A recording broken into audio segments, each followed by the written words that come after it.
তো উনি আমাদেরকে রেফার দেওয়ার পরে আমরা তৎক্ষণাৎ আমরা ছুটে চলে আসি ডিস্ট্রিক্ট হসপিটালে আসার পরে ওনারা এখানে যেনারা কর্তব্যরত ডাক্তাররা ছিলেন ওনারা আক্রান্ত মানে চেষ্টা করেছেন রোগীকে কী করে মানে সারিয়ে তোলা যায়, কিন্তু ওনাদের চেষ্টা ব্যর্থ গিয়েছে এবং ওনারা শেষমেশ আমাকে আশ্বাস দিলেন যে আপনার রোগী ওইখানেই মানে একদম শেষ হয়ে গেছে, শেষ হওয়ার পরে আমাদের কাছে হ্যান্ড ওভার করেছে। তো আমি এই বিষয়ে আমাদের রাজ্যের যিনি মুখ্যমন্ত্রী আছেন, স্বাস্থ্য দপ্তরের মুখ্যমন্ত্রী, আর মুখ্যমন্ত্রীর কাছে আমি জানতে মানে আমার আবেদন যে এইরকম আমাদের কৈলাসহরের মধ্যে এইরকম স্বাস্থ্য পরিষেবা আপনি মানে এখানে না দেখলে মানে বিশ্বাস করতে পারবেন না। আমাদের কৈলাসহরের স্বাস্থ্য পরিষেবা এত খারাপ, হসপিটালের মধ্যে ইমার্জেন্সি কোনো ডাক্তার মিলে না, হসপিটালের মধ্যে ইমার্জেন্সি কোনো পরিষেবা মিলে না, হসপিটালের মধ্যে ইমার্জেন্সি কোনো ঔষধের ব্যবস্থা মিলে না।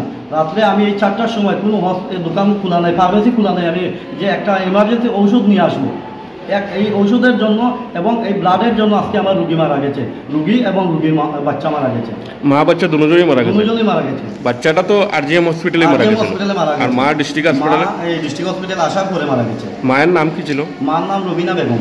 বাড়ি কোন জায়গাতে? বাড়ি কনকপুর। স্বামীর নাম কি? তাই না, স্বামীর নাম। আপনার এখানে কি সমস্যা হয়েছে হসপিটালে? এখানে আমাদের মূলত কোনো সমস্যা নয়, আমাদের মূলত সমস্যা হলো কৈলাসহর আরজিএম হসপিটাল নিয়ে। কৈলাসহর আরজিএম হসপিটালে আমাদের গাইনের ডাক্তার যিনি আছেন ওনার নাম বোধহয় চিরঞ্জিত কি এই টাইটেলটা আমি জানি না, কিন্তু এখানে দেখা গেছে আমার একটা সম্পর্কে বোন লাগে, ছোটো বোন। ও আজকে মানে ডেলিভারি হওয়ার কথা ছিল আজকে থেকে 2 দিন আগে। তো 2 দিন আগে যে কোনো কারণে ওনার মানে একটা ব্যথা যেটা ওই ব্যথা বেদনাটা হয়নি বলে আমরা ওকে হসপিটাল নিয়ে আসিনি। তো আমরা কালকে ভোরবেলা সকাল 8টার সময় নিয়ে এসেছিলাম।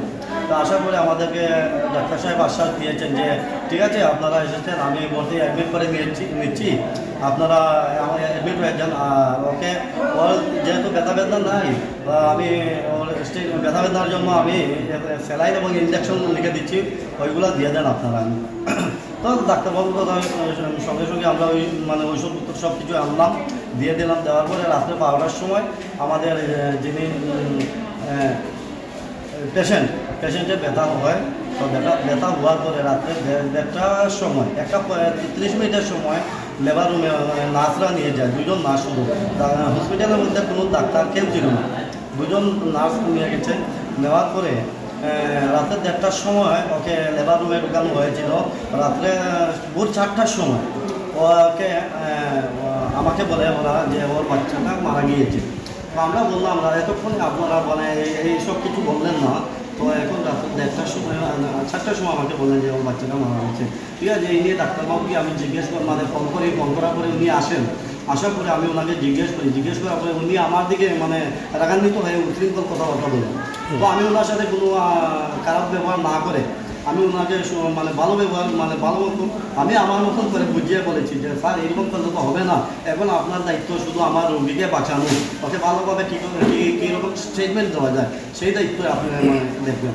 তো উনি আমার উপর খেপে গেলেন, আমার মিসেসের উপর খেপে গেলেন। তো আমাকে উনি বললেন যে ঠিক আছে আপনি বাইরে যান, আমি দেখতেছি।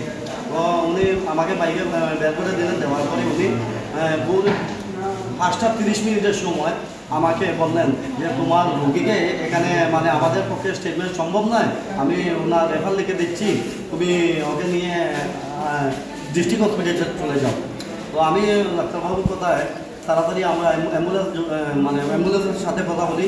তো তৎকালীন আমরা অ্যাম্বুলেন্স নিয়ে আমরা ডিস্ট্রিক্ট হসপিটালে আসি। ডাক্তারবাবু আমাদেরকে রেফার দিয়েছেন। তো ওনার রেফারের কাগজ নিয়ে আমরা ডিস্ট্রিক্ট হসপিটালে আসি। ডিস্ট্রিক্ট হসপিটালে আসার পরে না ওইখানে আমাদের ওই বাচ্চাটা মারা গেছে ওইখানে আরজিএম হসপিটালে মারা গেছে। আরজিএম হসপিটালে মারা যাওয়ার পরে ডাক্তারবাবু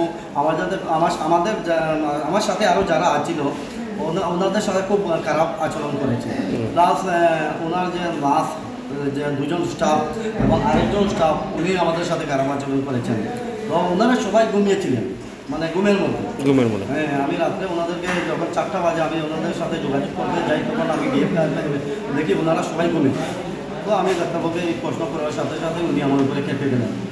ভালো কথা উনি খেপে গেলেন আমার মানে আমি ওনাকে বুঝে সুঝে বলি ডাক্তারবাবু এখন আপনার একটা রাগ করার কিছু প্রয়োজন নেই। আচ্ছা, একটা পেশেন্ট রুবিনা বেগম 23 বছর, সে কালকে দুপুরবেলার দিকে আমাদের আরজিএমে একটু একটু ব্যথা নিয়ে আসে। তার অ্যাকচুয়ালি ডেটও ওভার হয়ে গিয়েছিল, আর রেগুলার অ্যান্টিনেটাল ফলো আপও ছিল না। তো সে যখন ব্যথা নিয়ে আসে তখন আমি দেখলাম যে একটু বেবিটার নর্মাল ডেলিভারির সম্ভাবনাটা কম। তো আমি তাদেরকে কাউন্সিলিং করলাম যে আমাদের আরজিএমে তো ওটিরও ব্যবস্থা নাই, ব্লাড ব্যাঙ্কও নাই, তোমরা যদি বেটার চিকিৎসা চাও আমরা ডিস্ট্রিক্ট হসপিটালে তোমাদেরকে রেফার করে দিতে পারি। বাট তারা চাইলো যে না, এখানেই একটা দিন তারা অপেক্ষা করবে। তো আমরা তাদের কথা মতোই আমরা তার চিকিৎসা শুরু করলাম। আর রাত্রেবেলা প্রায় 3টা সাড়ে 3টার দিকে সে একটা ওই মেয়ে বাচ্চার জন্ম দিল। তারপর বেবিটা যখন জন্ম হলো, তারপর আমরা যখন মার চেক আপ করতে গেলাম তখন দেখলাম যে ওই তার একটু ব্লিডিংটা বেশি হচ্ছে। আমরা অনেক চেষ্টা করে এখানে আমরা যখন ব্লিডিংটা কন্ট্রোল করতে পারছিলাম না, তখন আমরা আর তার রক্তও কমে যাচ্ছিল, ব্লাডও দরকার ছিল, তখন আমরা পেশেন্টটাকে আমরা ডিস্ট্রিক্ট হসপিটালে রেফার করে দিই। তো ওই পেশেন্টের নাম কি ছিল? পেশেন্টের নাম রুবিনা বেগম, 23 বছর। মানে কয় তারিখ ভর্তি হয়েছিল আরজিএমে? 26 তারিখ 11টা 25, সকাল 11টা 25। 11টা 25। যখন ভর্তি হয় তখন মানে ওনার হিস্ট্রি ঘটেছিলেন, মানে ডাক্তার দেখেছিলেন এর আগে কি?